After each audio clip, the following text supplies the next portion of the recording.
El Instituto Estatal Electoral de Chihuahua presenta Espacio Electoral. Espacio Electoral. Adentrémonos con la información de gran interés para todos. Espacio Electoral al aire en Radio Universidad. Hola, ¿qué tal? Bienvenidas, bienvenidos a este su espacio electoral, el programa del Instituto Estatal Electoral de Chihuahua, donde en cada segmento, en esta media hora, les ofrecemos temas tan diversas como la democracia, la participación ciudadana, la educación cívica, el involucramiento de la ciudadanía en el quehacer público, político. Y bueno, hoy tenemos un programa especial con un tema que ya lo hemos tocado en varias ocasiones, y no solamente porque hay fechas especiales para esto, sino porque es un tema permanente en nuestro espacio de difusión, tanto de este programa como en nuestra revista Ruta Ciudadana, la cual las invito a que la busquen en la página del Instituto Estatal Electoral, ieechihuahua.org.mx, biblioteca virtual. Busquen la revista Ruta Ciudadana, ya llevamos 2 números. En cada uno de estos números ustedes van a ver temas muy diversos relacionados con la participación de las mujeres, en la agenda pública, en la agenda política, social, cultural, en fin. Y hoy me da mucho gusto tener en el estudio a nuestra articulista, participante y partícipe de la revista Ruta Ciudadana, pero también de muchas otras causas y tareas relacionadas con la participación política de las mujeres. Saludo a Nitia Castorena Sáenz. Ella ha estado también en el Observatorio de Participación Política de las Mujeres. Al menos yo te he visto, Nitia, participando en muchos eventos, en muchas reuniones relacionadas con el tema. Y bueno, y agradezco infinitamente, por supuesto, por tu contribución a nuestra revista. Bienvenida al estudio. Muchas gracias, Oxana. Gracias por la invitación y pues por mantener ahora sí que en el frente estos temas que, como bien lo mencionas, no son de una fecha en específico, sino que son una cuestión transversal en nuestras vidas.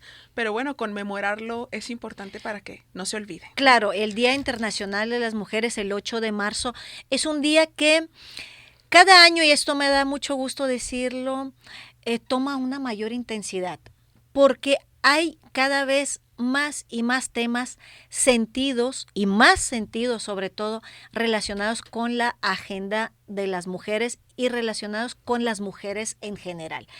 Y bueno, con Nitia se puede hablar de muchos temas, créanme, de muchos temas, porque es de formación historiadora, es investigadora, es escritora. Tiene 2 libros publicados, uno de cuentos que se llama El olor del tiempo. El olor. El olor del tiempo. Y otro libro, Estaban ahí, es el que narra la participación de las mujeres en los grupos armados en el periodo del 1965 al 72, un libro recién publicado. Tú lo presentaste también en la Feria del Libro. Bueno, lo tenemos que buscar y comentar específicamente en este programa. Pero vamos a empezar, Nitia, con esta fecha. El 8 de marzo, año con año, se conmemora de diferentes maneras, últimamente, en la última década, sobre todo, con unas marchas masivas en muchos países, y se van sumando más países, más comunidades y más mujeres y hombres a estos movimientos, a este movimiento. ¿Qué podríamos, a la vuelta de más de 100 años, decir hoy sobre esta fecha? Híjole. Bueno. Yo sé que estoy empezando como de lo global y lo más complejo, pero finalmente para introducirnos al tema. Bueno, a mí me parece que de las cosas que más tenemos que resaltar es justo lo que provoca el 8 de marzo como conmemoración, ¿no? Que es un grupo de trabajadoras, ¿no? Explotadas, y que lo que buscaron fue decir como no está bien ni el ritmo de trabajo, ¿no? Ni los salarios que se nos están pagando por ser mujeres, ¿no? Cuando la producción es en términos, digamos, cuantitativos, la misma de de la que fueran los varones, ¿no? Entonces, creo que a la vuelta de 100 años es más o menos claro ahora como esta codependencia, digamos, de dos sistemas de opresión, ¿no? Que como sistema de opresión lo que va a buscar siempre es la ganancia, el abuso, digamos, la generación de plusvalía de un ser sobre otro. Entonces el sistema capitalista con un sistema patriarcal, pues embonan perfecto, ¿no? Ahora tenemos, a la vuelta de 100 años, costureras ya no están en una fábrica encerradas con jornadas de más de 12 horas, pero ahora están en transatlánticos para que sea territorio internacional y así no tener que pagar la empresa impuestos a ningún país, y no quiero ni pensar en lo que implica, ¿no? Se ha publicado bastante en investigación periodística sobre esto, claro, lo que implica una jornada de trabajo en medio del mar, cosiendo, para marcas que van a vender carísimo, ¿no? Esos vestidos, esa ropa, y por supuesto que esa ganancia no va para las costureras que la están haciendo, ni los derechos sociales, ni de salud, ni mucho menos, ¿no? Laborales. Hace 100 años un grupo de obreras muere en esta lucha, un incendio, claro, y a la vuelta vemos esto, ¿no? Y que es para mí, digamos, a mucha gente le choca que le digamos patriarcado. Yo no sé por qué, yo creo que tiene que ver con la misoginia, ¿no?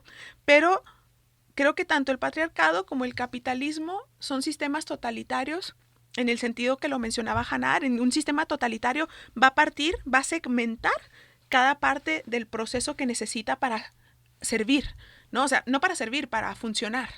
Entonces, ¿cómo segmenta esto, por ejemplo, el patriarcado? Cuando dices que 10.5 mujeres son asesinadas al día en México, ¿sí? En un sistema totalitario como el patriarcado, los hombres te van a responder, yo no. Yo crecí con una mamá y mis hermanas Santa, y respeto, y yo jamás. Sí, en este sistema totalitario tú no estás en la parte de matar, pero estás en la parte de burlarte de los chistes que son de violación. O estás en la parte de permitir, ¿no?, la difusión de imágenes privadas, ¿no?, en chats. O estás en la parte de ver una agresión y decir, entre una pareja, y decir, ese no es mi problema, ellos que lo resuelvan, ¿no? Porque como que todavía está súper interiorizada la idea de que la ropa sucia se lava en casa. Entonces eso hacen los sistemas totalitarios, cortan en pedacitos y así parece como que no eres responsable de nada y nunca terminas asumiendo tu responsabilidad. Entonces cuando las mujeres dicen, nos están matando, ¿no?, el sistema rápido se activa y empieza a funcionar en este sentido. Entonces se vuelven todavía más amenazadas. ¿Cómo se atreven a decir? Y luego comentarios como de que a los hombres también los matan. Pero no es que a los hombres también los matan, es que ustedes están matando entre ellos. Porque ¿quién mata a los hombres? Otros hombres. ¿No? Entonces, para mí esto es lo que hace un sistema totalitario como el patriarcado, y cuando embona tan convenientemente con otro sistema totalitario como el capitalista, ¿no? Pues nada más ves pedacitos, ¿no? Entonces tú nomás compras la marca X, no lo ves como parte del, sí, y del sistema que permite exacto, que esto suceda. Y nos puede costar caro, nos puede costar barato. Pero hasta cuando nos cuesta barato, tenemos que saber que a alguien le está costando más. A alguien le está costando su seguridad social, o a alguien le está costando la deforestación de la zona donde vive, o a alguien le está costando la inminente y forzada migración del lugar en el que nació, porque ahí ya no se puede. O sea, a alguien le cuesta.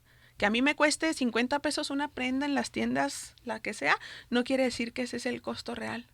O sea, y eso, como sistema totalitario tenemos que buscar, digamos, la cadenita de un todo, ¿no? Entonces, pues vergonzoso, lamentable, ¿no?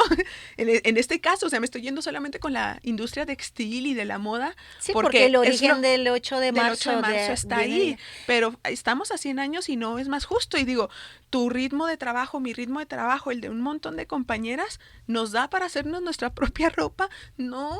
Entonces, ¿cuáles son las alternativas que tenemos, o a cuáles ritmos tendríamos que voltear a ver para lograrlo, ¿no? Fíjate, sí, es como tú de entrada, así como que resumiendo estos más de 100 años, finalmente estás diciendo de que a grandes rasgos los problemas siguen siendo los mismos. al inicio del siglo, ya pasando la segunda década del siglo XXI, que fue a finales del siglo XIX cuando las mujeres se levantaron en huelga y se inconformaron en contra de estos ritmos realmente de mucha explotación, específicamente contra el trabajo de las mujeres. Y sin embargo, Nitia, fíjate que en estos, más de 100, 150, 120, 30 años, aún con este sistema patriarcal que ha permanecido en la mayoría de los países del mundo, y el sistema capitalista de forma de organizar la economía, se han dado avances muy sustantivos en el tema de la liberación femenina en muchos aspectos. Digamos, en la entrada al mercado laboral, a la entrada al escenario político, y con mucha más resistencia a la entrada a los puestos de decisión realmente, o sea, de decisión política, económica, cultural, todo lo que se llama la cúpula, digamos, que decide cómo se hacen las cosas en los países, en las naciones, en los continentes. ¿Cuáles fueron los factores que aún permaneciendo en el sistema, en su origen patriarcal y que no ha cambiado, han permitido estos avances? Yo creo que ahí tiene que ver, pues ahora sí que el tesón, ¿no? De todo es un movimiento. Una amiga dice que las feministas somos capaces de matar un elefante a pellizquitos. Sí, y a mí me encanta el ejemplo porque te habla de que las formas de lucha y de resistencia de las mujeres no son las mismas tradicionales de, no sé, una tradición política pública de 300 años de los varones, que son confrontativas, pero además que terminan negociando absolutamente todo, ¿no? Todo lo pueden negociar y pueden tener una pelea cuasi a muerte en algún espacio y en la noche ya están conviviendo en el mismo espacio porque finalmente son una clase, ¿no? Y es una clase de poder. Y en el caso de las mujeres que han llegado, ¿no? O sea, desde los 50 con el voto y demás, cuando ya han llegado a esos puntos, no negocian esos principios, ¿no? O sea, cuando tienen claro, porque obviamente que la premisa de que cuerpo de mujer no garantiza perspectiva de género es válida, ¿no? Pero sí, precisamente esa era la lucha de la paridad, que si llegan el mismo número de mujeres que de hombres a estos espacios de toma de decisiones, de diseño, de política pública, al menos se saben acompañadas en el sentido de que no tienen que llegar a actuar con los mismos vicios, ¿no? Por llamarlo de una forma no tan agradable, que ya eran comunes, ¿no? Entre la mayoría de la gente con poder. Entonces, yo creo que eso es importante. Digo, a mí, por ejemplo, ¿no? Me llama muchísimo la atención, ¿no? Que este primer Congreso Nacional Feminista ocurre en 1916, en medio de la Revolución. Sí. En medio de la Revolución. O sea, ni siquiera... Ahí creo que queda muy claro que... Porque siempre en los temas de mujeres, digo, yo empecé desde muy jovencita, ¿no? Y una de las cosas que nos decían es que como, ay no, es que ahorita no se puede atender no eso porque sí, la coyuntura está acá. Sí, y te lo dicen del centro izquierda, derecha, centro derecha. O sea, todos los grupos te decían que ahorita no era el momento, ¿no? Unos te decían que ahorita no porque primero la liberación de los pueblos y demás. O acá, ahorita no porque la emergencia es esta y en lo económico y demás. Pero entonces nunca es el momento. Y estas compañeras, ¿no? En 1916, tan urgente es que puede ocurrir en medio de la revolución, ¿no? En el periodo revolucionario de México. Entonces así es. Digo, ahora todos estos movimientos, que también es como una crítica común, que me parece más que nada, pues una falacia, de decir de qué sirve, ¿no? No, y te digo desde la historia, porque hay muchas colegas que desde la historia, ¿no? Como obviamente nos interesa el patrimonio arquitectónico y todo lo que significa, ¿no? Para la disciplina histórica, pero decir que eso es más importante o que son intocables, pues no, en realidad todo da cuenta de un momento histórico. Y a mí me parece que una puerta dañada o pintada, un monumento con pintas, da cuenta del momento histórico, y el momento histórico es ese, es que es una urgencia, ¿no?, atender esto. Y sé bien, o sea, entiendo, algunas respuestas no las comparto, pero entiendo cuando las instancias de seguridad o las responsables de la seguridad que tienen esta potestad dicen, pues es que cómo vamos a saber en qué momento va a ocurrir. Y eso es lo que da pauta, ¿no?, de la integralidad que es esto como un sistema que es totalitario.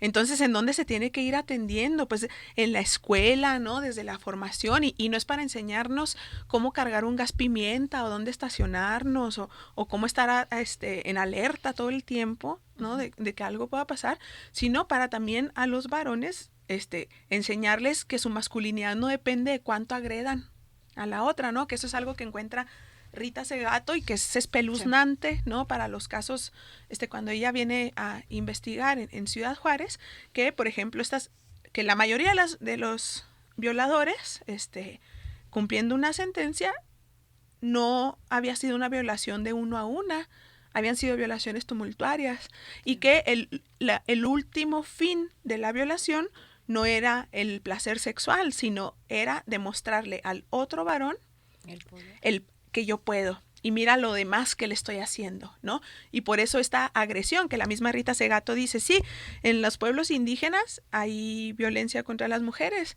pero nunca es esta violencia feminicida de los pueblos mestizos, ¿no? En la ciudad, entre más grande sea, peor, ¿no? Peor son los estragos de esta violencia, que no nada más va sobre la mujer viva, sino sobre el cuerpo muerto también, ¿no? Lo que son capaces de hacer, por lo que están demostrando, que esto, pues Alda Facio también lo tiene muy estudiado, y ella lo que dice es que hay una triada del patriarcado, ¿no?, que es el hombre contra otros hombres, el hombre contra las mujeres y el hombre contra sí mismo. Y eso te ayuda a explicar por qué desde educación básica en la primaria, pobre del niño, que alguien le dé un manazo a otro niño y que no le responda nada. Sí. Porque si no le responde nada, ya va a ser el payasito y el dejado y el etcétera. Entonces, a cualquier o varón, tantito, sí, eres una nena. Ajá. O sí, para las mismas niñas, eres una nena si no eres valiente. Sí, sí. Entonces lo femenino sigue asociado con eso, ¿no? O sea, es como una con idea, algo peyorativo, inferior, sí, ¿no? Sí, y eso es lo que no vemos. O sea, yo digo que debería haber como círculos filosóficos, ¿no?, en las primarias, para poder reflexionar sobre esto. Quienes más sufren de bullying en primaria, en educación básica, son los niños. Esto lo encuentra Silvia Conde en investigaciones que ella hace. ¿Y quiénes les hacen bullying a los niños? Los otros niños. Otros niños. Y la razón de ese bullying son todas relacionadas con una construcción de género. Es el más gordito, es el que no es bueno para el food, es el que no lloró el otro día en el salón, es el que carga su lonchera de la casa. O sea, todas las que podrían ser, o sea, ya yo creo que muchas funcionarias y funcionarios, sobre todo, que por obligación tienen que tomar capacitaciones sobre estos temas, a veces hasta se cansa, ¿no?, de que hay el rosa y el azul. No, yo creo que ya estamos ahorita en un tema de más complejidad, ¿no? Que es instar a esto de que somos personas. O sea, no vas a tratar bien a una mujer porque tienes una mamá y porque tienes hermanas y todo. Es porque es una persona. Una persona. O sea, tanto tiempo lleva este sistema operando que se me hace así como a veces hasta un poco ridículo, que digo, ¿en serio ahorita todavía tenemos que convencer al resto de que somos personas? Y que si digo no es no. O sea, yo no tengo que decirte en alguna fiesta que ahí viene mi novio para que te vayas. Nada más es porque te digo que no quiero platicar, y con eso debería ser suficiente. Pero le vas a hacer más caso a un holograma que te estoy inventando para que te vayas, para irte, que a mi voz, ¿no? Como si no la reconocieras. Sí. Entonces yo digo que es sobre todo un tema filosófico, y que estamos en ese momento de complejidad, ¿no? Que es complejo. Porque digo, ustedes lo ven aquí, marco normativo, ¿cuánto tenemos? No, ¿cuánto? Es muy reciente. Sí, pero hay el suficiente y no logramos aterrizarlo, porque incluso a la generación de operadoras y operadores todavía no les cae el 20 en muchos casos. Sí, ¿no? Mira, tú mencionaste de que el cuerpo de mujer no necesariamente garantiza una política pública a favor o con visión de género. Sin embargo, digamos, de los últimos 50, 60 años para acá, las mujeres han entrado cada vez más al escenario político a través de muchas vías. La más efectiva fue, por supuesto, las medidas afirmativas cuando tuvo que por obligación marcar de que primero 30-70, luego 50-50, bueno, y ahora ya está mucho más vigilado, incluso en muchos estados hacen esquemas de candidaturas con alternadas que necesariamente garantice que las mujeres se postulen y entren a los cargos públicos en unas elecciones populares. Pero aún así, Nitia, seguimos con estos problemas que tú estás comentando, que son los mismos de hace 100, 120 años hasta la fecha. Pero ¿qué se ha logrado? Digamos, ¿qué se ha logrado con la entrada de las mujeres en el escenario político, en el escenario de donde se construyen las políticas públicas? ¿Qué se ha logrado a favor de las mujeres? No solamente, digamos, para el bienestar de toda la comunidad, todo el pueblo, todo el país, municipio, estado, de las mujeres. Pues yo creo que ha sido sobre todo esta visión, ¿no? Entre reformas a códigos, o sea, cuando son los espacios legislativos, reformas a códigos, generación de leyes, ¿no? Pero también en la parte, digamos, activa, ¿no? Que tiene que ver con el Poder Ejecutivo en sus 3 niveles, a mí me parece importante también que la dirección de estas propuestas, de esta política pública contenga esta perspectiva, ¿no?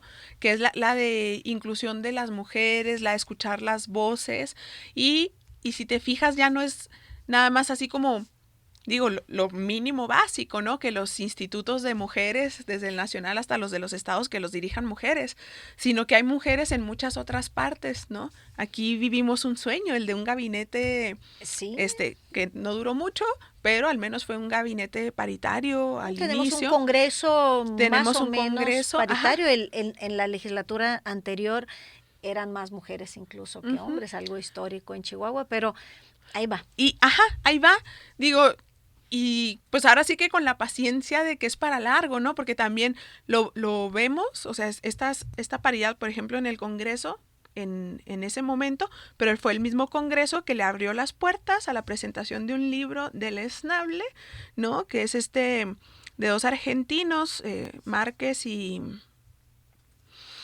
Ay, no me voy a acordar del apellido del otro, pero publican un libro que se llama la historia negra de la nueva izquierda, una cosa así, pero es un libro que, digo, entiendo la parte de la libertad de expresión, pero a veces, digo, es una postura personalísima, creo que no puede ir hasta el punto de que tu libertad de expresión sea agredir los derechos de otras personas, que es básicamente lo que hace este libro. Y me preocupó bastante que en un espacio público que se sostiene con impuestos de toda la población y que debería de velar por el respeto irrestricto de los derechos humanos, se abriera para presentar un libro de este tipo, y fue el Congreso el que lo hizo. Ese Congreso que era paritario, ¿no? Y que hablaba... Digo, académicamente, desde el punto de vista estrictamente académico, no se sostienen los argumentos del libro. Entre otras cosas, por ejemplo, decía los autores que no sabían por qué el feminismo seguía invocando tanto a Marx. Que porque ya Marcuse ya había dicho que Marx estaba mal. Y Marcuse pertenece a la escuela de Frankfurt, y lo que hace esta escuela es hacer una revisión crítica, ¿no? del marxismo, pero no dice que está mal. Lo que decía Marcuse, por ejemplo, es que el sujeto revolucionario, Marx decía que era en excelencia el proletario, pero que ya no era así, que el sujeto revolucionario era estudiantes, docentes, o sea, que se ampliaba, ¿no? Entonces no está ahí, pero me explico, yo siento que los autores ni siquiera tenían la intención de probar su dicho, sino era nada más generar el escándalo.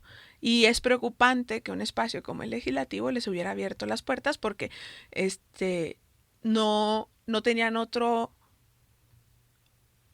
otra fórmula, digamos, que adjetivar negativamente las expresiones, por ejemplo, LGBT. ¿Y quién dice que todas las feministas son marxistas? Por supuestísimo que no, ¿no? Hay muchas corrientes de feminismos. Hay muchos feminismos. Exacto, y justo en Estados Unidos, donde empieza todo esto, ¿no? Del 8 de marzo, hay un feminismo que es bastante, o sea, ve con muy buenos ojos el capital y piensan que deberían las mujeres de insertarse en él, ¿no? Para también poseer un montón de cosas. Y ese no son, o sea, más que un feminismo, son los feminismos, ¿no? Y pues es erróneo pensar que todas las expresiones feministas son aliadas del marxismo, por supuestísimo que no. Entonces te digo, desde el punto de vista académico, ahí tal vez al Congreso le hace falta más asesoría o escuchar a las asesoras y asesores que ya tienen. Pues finalmente eso es lo que tú mencionaste, Nitia, esta diversidad de los feminismos a través de la historia se ha convertido finalmente en su fortaleza, esa horizontalidad y no tener una estructura tan jerárquica, vertical, donde hay un mando arriba y se cumplen las instrucciones acá abajo.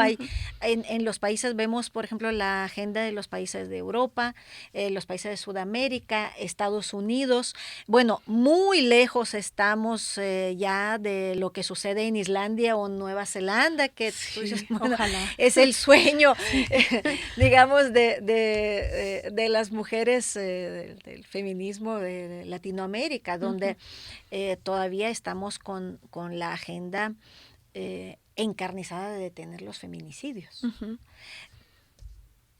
Aún así, llegando al 8 de marzo, ahora ya estamos a unos días, en la agenda de Chihuahua, vamos a regresar a la tierra, ¿qué tenemos que conmemorar? Sabemos que conmemoramos. La historia más que bien se conoce en algunos, claro, en algunos sectores más, en otros menos. Hay gente que todavía piensa que el 8 de marzo es regalarle flores a las mujeres.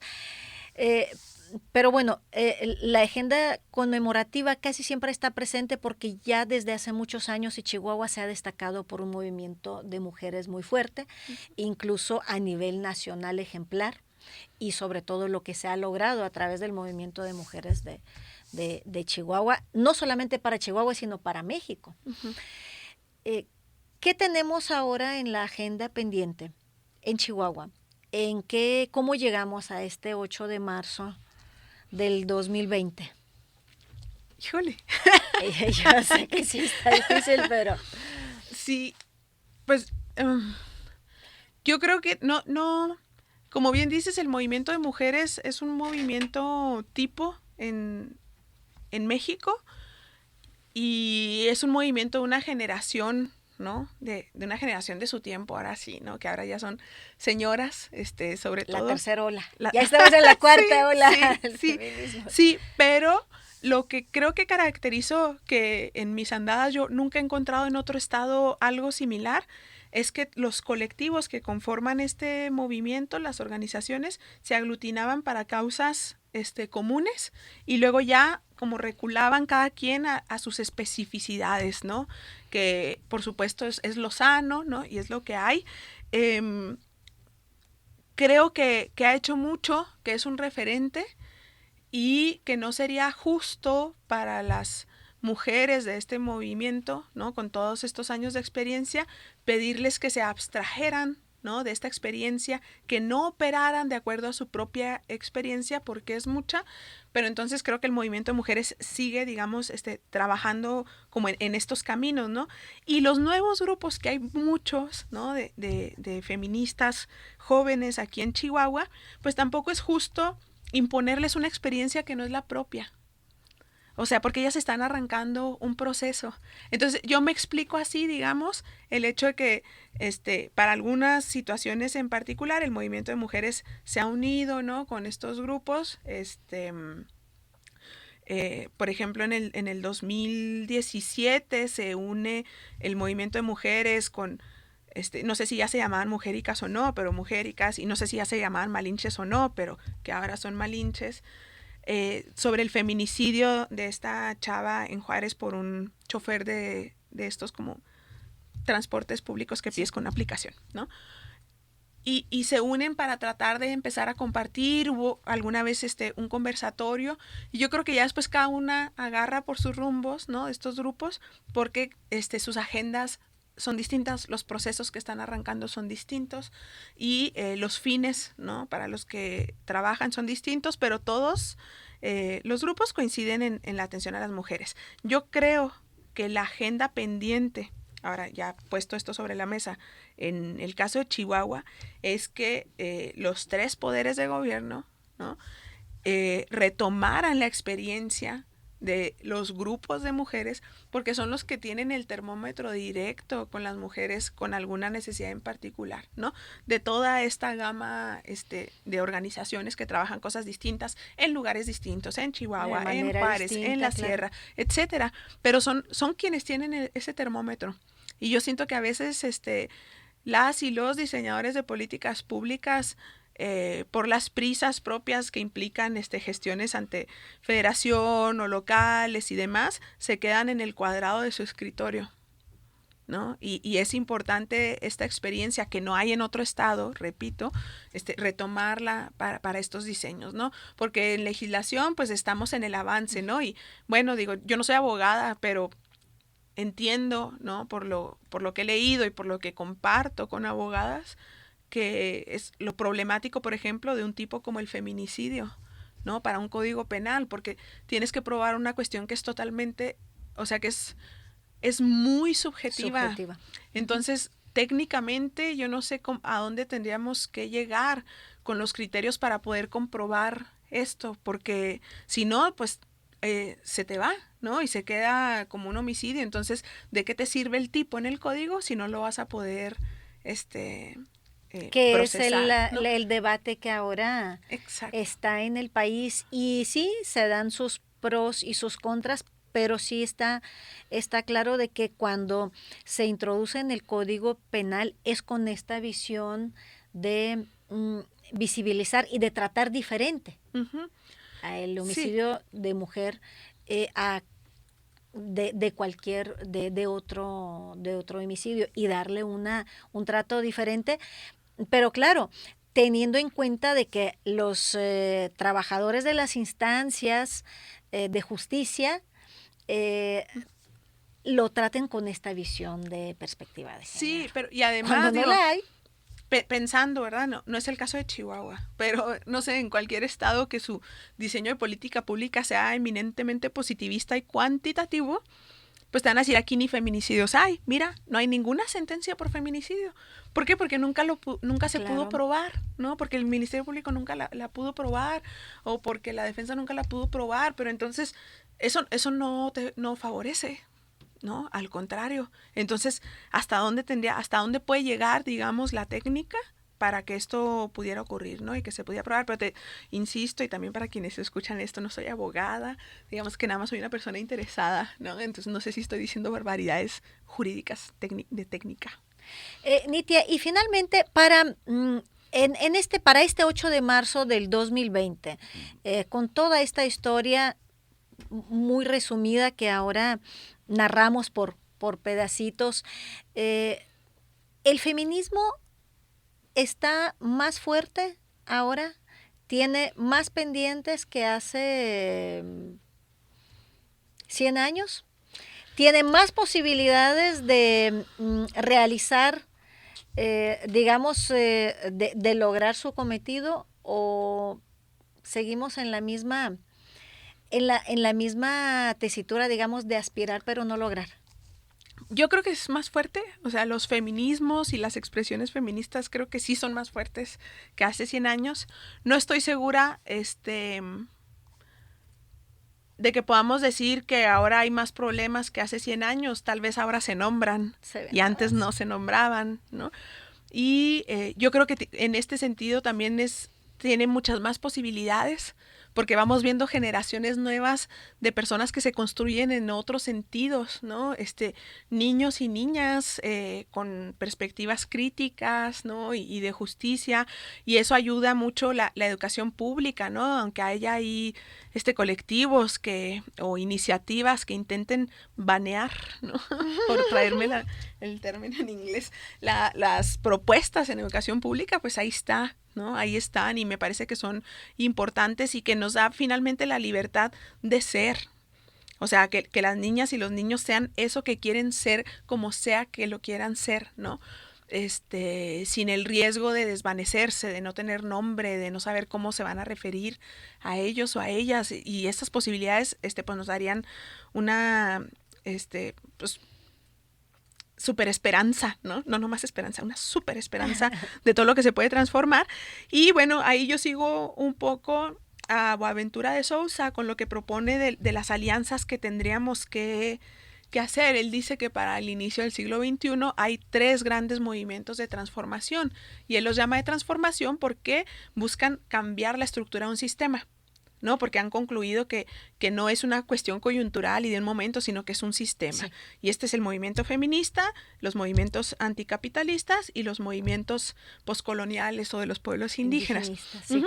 Y él lo que dice es que mientras no se junten, ¿no?, estos 3, difícilmente van a lograr algún cambio. O sea, si cada quien anda por su rumbo, pues sería muy difícil lograr un cambio.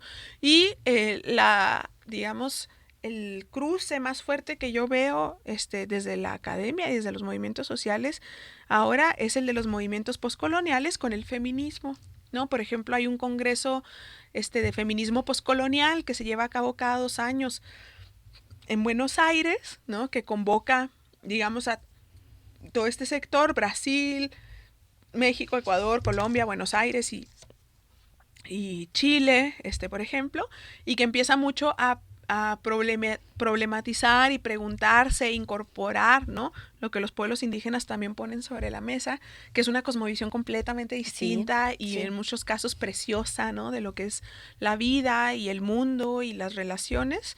Y desconocida totalmente para quienes estamos en este sistema de educación occidental, mestizo, digamos, del modelo uh-huh, mestizo. Uh-huh, así es. ¿Sí? Y fíjate que es un principio que yo creo que los feminismos, y justo para el caso de Chihuahua, es lo que han logrado. Gayatri Spivak, una filóloga hindú, tiene un artículo muy, muy, muy famoso que se llamó ¿Puede hablar el subalterno? Entonces, después de estar ahí, ¿no?, reflexionando y demás, concluye que no puede hablar. Pero no puede hablar no porque no tenga voz, sino porque no existe un espacio de enunciación donde su voz pueda ser escuchada. Entonces, aunque hable, no le entiendes. Y yo creo que eso es lo que han hecho los feminismos en Chihuahua. Desde el movimiento de mujeres, ¿no?, Esther Chávez Cano, sí, Irma Campos y demás, eso es lo que han hecho, crear un espacio de enunciación para que las voces puedan ser escuchadas. Y no es una cosa menor. No es una cosa menor porque estábamos como si no existiéramos, por más que gritáramos, ¿no? Entonces, a mí me parece que ese es un logro esperanzador, ¿no? Bueno, yo digo que no tendríamos una mejor frase para finalizar este segmento. Claro, la invitación ya está hecha para Nitia Castorena para hablar de otros temas, no solamente de esto, pero lograr que existieran los espacios y cada vez más espacios donde la voz de la mujer sea escuchada, pues definitivamente es un logro muy importante y tangible, digamos, a la vuelta de estos más de 100 años, porque recordando aquellas historias donde la mujer tuvo que lanzarse en una carrera de caballos, sacrificarse para que se escucharan las mujeres sufragistas en estos altos niveles de la monarquía inglesa, ¿no? Difícilmente nos imaginamos un escenario ahora. no digo que no pueda darse, pero lograr que haya espacios en la vía pública, en los congresos, en las instituciones, en las escuelas, pues en las calles, en las plazas, donde sea, donde la mujer pueda salir y decir las cosas, esto ya no es menor, porque a partir de ahí también se logran muchas más cosas. Y con esta reflexión yo creo que nos vamos hacia el 8 de marzo, donde seguramente en el marco de esta fecha, ya sea el propio día o los días antes o después del 8 de marzo, vamos a ver muchos espacios, pero muchísimos espacios, porque ya está convocada una cadena feminista mundial en diferentes países, en diferentes ciudades, en nuestro país, en nuestro estado, para que las mujeres digan lo que les preocupa y lo que les duela el día de hoy. Que así sea. Que así sea. Te agradezco muchísimo a Nitia Castorena Sáenz. Ella actualmente es subdirectora académica del Instituto de Formación y Actualización Judicial. Es una escuela judicial en el estado de Chihuahua. Les repito, historiadora, investigadora, escritora, activista, feminista, derecho humanista. Bueno, tú has tratado también mucho los temas indigenistas, Nitia. Sí, en fin, es una mujer con la que se puede hablar de muchos temas. La invitamos hoy para hablar sobre la agenda, digamos, en el marco del Día Internacional de la Mujer, pero seguramente en los futuros programas vamos a hablar de otros temas y sobre todo este libro que tú presentaste, yo creo que sí lo tenemos que tocar aquí, porque va muy relacionado con la participación de la mujer en la agenda política, sobre todo en la agenda política, en la agenda pública, y a veces estas participaciones han sido muy minimizadas o simplemente no tan vistas como la participación de los hombres a través de la historia. Así es. Les agradezco muchísimo por este espacio, por estar con nosotros. Les invito a que nos sigan en nuestro próximo espacio electoral, donde vamos a hablar más sobre el tema de las mujeres, sobre el tema de la participación ciudadana, la construcción de la democracia, la educación cívica. En fin, todo lo que tenga que ver con la construcción de la ciudadanía y el involucramiento de las mujeres y los hombres en la cosa pública. Por hoy nos despedimos y yo les espero en el próximo segmento del espacio electoral. Esto fue Espacio Electoral. Espacio Electoral, el programa del Instituto Estatal Electoral de Chihuahua. Los esperamos en la próxima emisión por esta frecuencia universal.